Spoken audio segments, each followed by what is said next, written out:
సర్వోన్నతుడైన యేసుక్రీస్తు నామమున మీ అందరికీ శుభోదయం. నేటి యొక్క వాగ్దానము సామెతల గ్రంథము 23వ అధ్యాయము 17వ వచనం. నిత్యము యెహోవా యందు భయభక్తులు కలిగి ఉండుము. ప్రియకుమార కుమార్తె, సామెతల గ్రంథంలో గను చూస్తే దేవుని యొక్క సూచన మనకు సెలవిస్తుంది. ఏంటి ఈ సూచన అంటే, మనం నిత్యత్వంలోకి వెళ్ళడానికి, దేవుని యొక్క ఆశీర్వాదాన్ని సంపూర్ణంగా స్వతంత్రించుకోవడానికి ఈ సూచన ఉంటుంది. నిత్యము యెహోవా యందు భయభక్తులు కలిగి ఉండుము.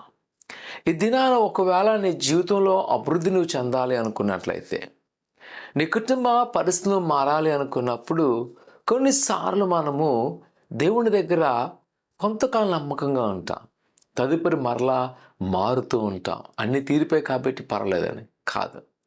దేవుని యొక్క లేఖనం ప్రకారం చూస్తే నిత్యము యెహోవా యందు భయభక్తి కలిగి ఉంటాం.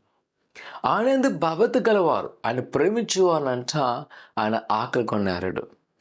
ఆయన విడిచిపెట్టే దేవుడు కాదు, వారికి సకాలములో తన కృపను చూపించేవాడు. ఈరోజు ప్రియకుమార కుమార్తె, ఆయన నీతో ఉన్నాడు. నీ వేదనలో, నీ బాధలో, నీ దుఃఖములో ప్రభు నీతో ఉన్నాడు. అయితే మనము ఆయనతో ఉండాలి, ఆయనకి ఇష్టముగా ఉండాలి. అలాగుంటే ప్రభు మన పరిస్థితులను మార్చిపోతున్నాడు. ప్రార్థన చేసుకుందాం.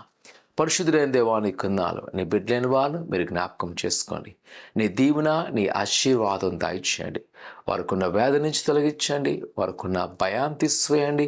నీ కృపలో వారిని బలపరచండి. మరి ముఖ్యంగా ప్రభా, ఈ యొక్క ఉదయకాల సమయంలో ఎవరైతే నీ అందు భయభక్తులు కలిగి అడుగుతున్నారో, వారు ఏదైతే ఆశపడుతున్నారో యేసు నామమున మీరు నెరవేర్చండి.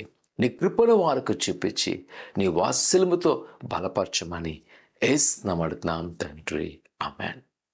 ఆయన భయభక్తి కలిగి ఉండండి. ప్రభువు నీ పట్ల గొప్ప కార్యం చేయను గాక.